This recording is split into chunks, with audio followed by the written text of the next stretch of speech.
ئازیزان بە دۆستەی کاراکردنەوەی پەرلەمانەوە دەچینە لای میوانی کورد کۆنەکشن شوان زوڵاڵ شیکەرەوەی سیاسی. شوان زوڵاڵ بەڕێوەبەری کارگێڕی ڕێکخراوی کارۆخیە بۆ ڕاوێژ و شیکردنەوەی سیاسی و ڕاستە و خۆش لە ئەستۆدیۆی دەنگی ئەمریکاوە لە لەندەن لەگەڵماندایە. کاک شوان لەگەڵ بەخێراتنم بۆ لای جەنابەت دەمێ ئەوە بزانم بەڕای تۆ کاراکردنەوەی پەرلەمان دەبێتە مای چارەسەرکردنی ئەو هەموو کێشە و قەیرانانەی کە لە هەرێمی کوردستاندا هەن؟ ڕاستی لە لای من کاراکردنەوەی پەرلەمان زۆر باس کراوە لە ماوەی ئەم 6 مانگی پێشوە گەر بزانین هەموو حیزبەکان ڕۆژانە کۆبوونەوە کرێت بەستا ئێستا نەمبیستۆ لە بینی دوو حیزب ڕئیسیەکەی کە کێشەکە هەیە لە بینیانە گۆڕان و پارتی بە جددی دانیشن باسی کاراکردنەوەی پەرلەمان بکەین. وەکو پرسیارەکەی کە باسیەکەی کە ئایا پەرلەمان کارا بێتەوە بەڕای من بڕوا ناکەم ئەگەر پەرلەمانیش کارا بێتەوە کە ئەگەر لە کوردستان لەم حاڵەتی ئێستاە هەیە حیزبێکە بتوانێت ڕێگری لە سەرۆکی پەرلەمانێ بکە ئەو پەرلەمانە ئەگەر بێتیشەوە کارا بێتەوە بکەوێتەوە شەوە کار من بڕوا ناکەم دەورێکی ئەو توێ بێت کە بتوانێت هیچ بگۆڕێ لەم کێشە سیاسانی کە ئێستا هەیە لە هەرێم. بۆ نمونە گەر سەیری بودجەی هەرێمی کوردستانکەین لەم 3 ساڵی پێشووە پەرلەمان بە هیچ نوع نەیتوانیوە سەیری بکات پشکنینی بۆ بکات سەیری بکات بودجەکە ئەم بودجەیە چەند داهاتێتە ناوەوە چەند خەرجەکرێت. پەرلەمان هیچ دەورێکی ئەو تۆی کارای نەبووە کۆکو لە ساڵانی 2 سال 3 ساڵ پێش ئەوە لە 2011 و 2012 و 2010 لەو قەناعەتەم پەرلەمان ئەیتوانی تا حدێک توانای هەبێت بەس لە ماوەی ئەخیرە. بەڵێ کاکشوان ببوو لە تو باسی بارودۆخی ئێستا دەکەی و وا پێدەچی کە بارودۆخی تایبەتە کە تۆ جناب باز دەکەی هۆیەکەی ئابوووریەکە ڕەوشی ئابووری باری ئابووری ئێستاە ئەو بارە ئابووریە تا چەندێک کاریگەری هەبووە لەسەر ئەوەی کە ئەم پارتە سیاسیەکان زیاتر لێ دوور بکەونەوە. خۆی وەختی خۆی کە گۆڕان هاتە ناو حکوومەتی هەرێمی کوردستانەوە زۆر ئەیانویست گۆڕانکاری بکەن لە حکومڕانیە گۆڕانکاری بکەن لەوەی ئەو شێوەی وەزارەتەکان بەڕێوە ڕوا بەس ئەم قەیرانە دارایی ها بەسەرەوە کۆزانی کە سەعری نەو دابەزی و حکوومەتی هەرێمی کوردستان ژەرخانێکی وای نەبوو کە بتوانێت بەردەوام بێت لەو بڵێن پرۆجەکشنەی کە هەیان بوو کە حکوومەتی هەرێم بەرەو گەشەکردن بڕوان لە ڕووی ئابوووریەوە. ئەمە وای لەکرد گۆڕان زۆر بۆی دەرکەوت کە توانایکی کەمیان هەیە کە بتوانن ئەو مەدای بڵێن حکوومەتی هەرێم بگۆڕن و ئەو هەموو وعد و بەڵێنانەی کە بە خەڵکیان نابوو هاتن ناو حکوومەتی هەرێمەوە بۆیان نەکرا بە هیچ نوعێک بڵێن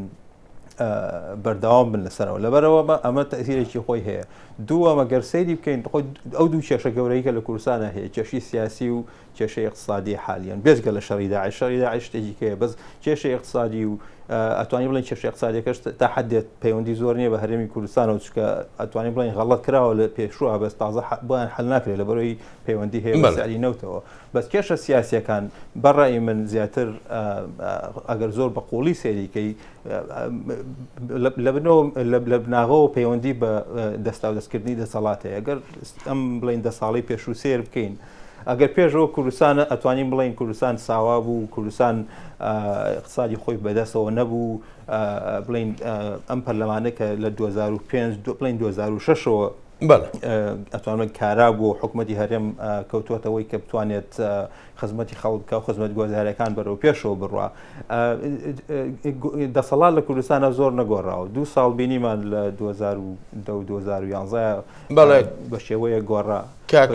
گۆڕانکاریەکان نەبوو. بەڵێ ئەگەر یارمەتی مێ من لێرە حەزەکەم پرسیاری ئەوە لێ بکەم هەموو لایەنە سیاسیەکان هەریەکە جۆرێک لە پرۆژەی خۆی بەپێی بەرژەوەندی خۆی خستوەتە ڕوو تەنانەت حکوومەتی هەرێمی کوردستانیش پرۆژەی هەیە بەیانی ئەوەی کە پێی دەگوترێ پرۆژە بۆ چاکسازی یا بۆ چارەسەرکردن بەڵام هەتا ئێستا هیچ ئەنجامێکیان لێ نەکەوتەوە. بۆ ئێستا بۆ نمونە گەسەی پرۆژەی چاکسازی بکەین ئێستا حالیان یانوێت بڵین شەریکێکی نێودەوڵەتی بێنن بۆی ئۆدیت یان سەیری داهات و خەرجیاتی حکوومەت بکات. ئەم پرۆسەیە خۆی لە خۆیان کە ئەمە یەکێکە لە هەنگاوەکانی چاکسازی لە باری ئابووریە تەندەری بۆ نەکراوە کەس نازانێت چۆن ئەم شەریکەیە هێنراوە چۆن عاملەیەکی لەگەڵ کراوە. تۆ گەرتوێت چاکسازی بکەوێت لە خەتۆی یەکەمەوە بەڕێشی بڕۆی کە تۆ خەتۆی یەکەمە ناوە ئێستا بۆ نمونە وەکو زانم من بزانم لەم هەفتەیە لاوانەیە ناوەکانیان بڵاو کرێتەوە شەریکانی کە ئەو ئیشاکەن شەریکێکی وابزەم جیهانیە ئیشی ئۆدیتەکەن بڵین بەروبوومی نەوت و فرۆشیاری نەوت و ئەمان هەموو حساباتەکانی بۆکەن ئەمە یەکەم خەتوی حکوومەتە بۆ نمونە کە سیرەکەی نەتەندەری بۆ کراوە کەس نازانێت چۆن ئەم شەریکەی هەڵبژێراوە ئەمە لە خۆی لە خۆیان متمانە لای خەڵک دروست ناکە بۆن ئەگەر بینە سەر حاڵەتێکی کەش کە باس کراوە نیو مەعاشی و ئەم اقتصادێکە هەیە لە کوردستانە کوردستان هێشتا زۆر کەسەی وڵای پارە نەماوە لە کوردستان ئەگەر لە ڕاستیە سێرکەین حکوومەتی هەرێمی کوردستان تا ئێستا نزیکەی 400 بۆ 600 ملیۆن دلار مانگانە واریداتێتی لاوانەیە بڵین ئەگەر مقارنەی بکەین بە ملیارێک کە 2 ساڵ لەمەوە پێش بوو کەمترە بەس ئێشتا پارێکی هێزگار زۆرە بەڵام کاکچۆن جەنابەت هەر دەڵێ ینی کاربەدەستانی ئێستا ئەم کێشە ئابوووریانە پێیان چارەسار ناکرێ و هەموو کاربەدەستانش دەیان بیسین دەڵێن خەڵەتمان کردووە باشە کەس نەهاتووە بڵێ لەبەر ئەو غەڵەتیە من خۆم ڕادەکێشم و کەسیش ئامادە نییە لەو حکوومەتە دەرچیان لەو دەسەڵاتە دەرچی ئەمە چی دەبێت لە کوردستان ینی تۆ بڵێ تا چەند بتوانن ئیدامەی بەم وەزا بدەن خۆی ئەم کەڵچەرەی ئەوەی ئێستا هەموو کەسە لێ خەتای ئەوە سەر بۆ نمونە گەرێنە سەر پرسیارەکەی یەکەمە کە ئایا پەرلەمان کاراکرێگەر لە هەموو حیزبەکان پرسی دایمەن خەریکین لە میدیاکان ناڵێن یەکتریمان بینی و لەگەڵ یەکا قسەمان کرد تا ئێستا یەکێکە نەبین و بڵێ وەڵام ئەمە غەڵەتمان کرد یا مەسەرەن هەموویڵێ ئەمە خەریکی چاکسازین هەموویڵێ فڵان کەس وای کرد بۆی ئێمەوامان کرد هەموو بڵین لاکەی کە ئەکیوزەکە لاکەی کە ئەڵێ خەتای ئێوەیە تا ئێستا یەک مەسوولم نەبین و لە کوردستانە کە زۆر احتیاجیە لە هەموو وڵاتێکی جیهانیە کە غەڵەتێکی وەزیری مدیر عامیت سەرۆک وەزیرانیت کە غەڵەتێ بکەی وڵاتەکە و بەرەو قەیرانێکی گەورەی ئاوابەری دەستە هەڵ بڕێ بڵێ کاکە من غەڵەتم کرد منم ئیشەم پێ ناکرێ بایشیش کە بێتە شوێنەکەم تا ئێستا شتیوامان نەبی و کەڵچەرەکە ژوانیە لە کوردستان مدیر عامێکی ژنەی کردووە کاکشوان بەڕای تۆ لێرەدا هەڵبژاردن دەبێ بە چارەسەر بەڕێی من هەڵبژاردن تەنها چارەسەرە لە جاتیەوەی کە ئەم حیزبانە هەموو ڕۆژێ کۆبنەوە و باسیەوە بکەن وەڵا ڕێیەکەوین و پارتی گۆڕان هەوڵە درێ نزیک بکەونەوە لەیەک و فڵان کەس هاو بە لای فڵان و ئەم نوع ئەخبارانە کاری جدی بکرێت بۆ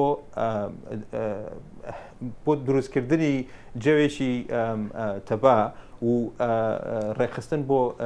هەڵبژاردننی داهاتوو شەر نییە پێش وەختە بکرێت لە کاتی خۆیان بکرێت بەزەوەیە بتوانن کە ڕێکردن بکرێت ئێستا نەک 2 مانگ پێش انتخابات بڵێن وڵا بە هینە کاتمان زۆر کەمە ناتوانین فریان ناکەین لە ئێستاوە دەستکرێ بە کاری جدی بۆ پەرلەمانێکی پوخت و پاک کە بۆ ئەوەی خەڵکی کوردستان بە تەواوەتی دەنگی خۆی بات کە ئەوسا پەرلەمانی هەڵبژێرا ئەوسا دەنگی هەرێمی کوردستانی هەبوو ئەوسا پەرلەمانە توانێت دەنگێکی زیاتری هەبێ ئەوسا حیزبێک کە ویستی پەرلەمان بخاتەوە و مەشاکل دروستکارانەوە کوردستانە ئەوسا خەڵکی کوردستان لەوانەیە بە نوعیشکە جوابی باتەوە بەڵێ کاکشوان زۆر سپاس دەکەم بۆ بەشداری لە بەرنامەی ئەمڕۆی کورد کۆنەکشن